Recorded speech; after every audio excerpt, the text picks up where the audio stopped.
এই মুহূর্তের big breaking ঐতিহাসিক রায় দিল সুপ্রিম কোর্ট।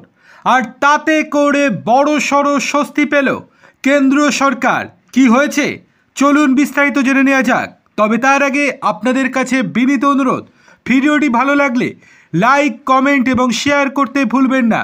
আর আপনি আমাদের চ্যানেলে নতুন হলে অবশ্যই চ্যানেলটিকে সাবস্ক্রাইব করে পাশে থাকা বেল আইকনটিতে ক্লিক করুন। চলে আসি মূল খবরে। পেহেলগাঁও মামলায় ঐতিহাসিক রায় দিল সুপ্রিম কোর্ট। বড় সড় স্বস্তি কেন্দ্রীয় সরকারের।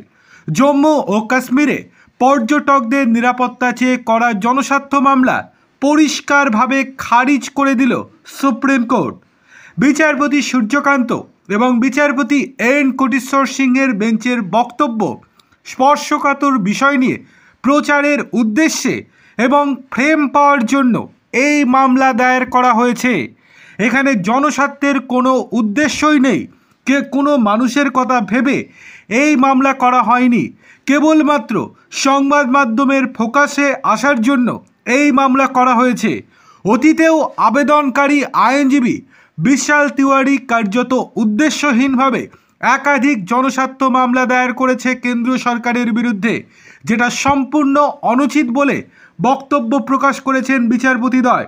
বিচারপতি আরও জানিয়েছেন, আবেদনকারীকে শেষবারের মতো সতর্ক করা হচ্ছে। এরপর যদি আবারও এই রকম কোনো আবেদন জানানো হয় সুপ্রিম কোর্টে, তাহলে সেই আইনজীবীর অর্থাৎ এই বিশাল তিওয়ারির লাইসেন্স ক্যান্সেল করে দিতে বাধ্য হবে সুপ্রিম কোর্ট। এটা আজকে পরিষ্কারভাবে জানিয়ে দিয়েছে।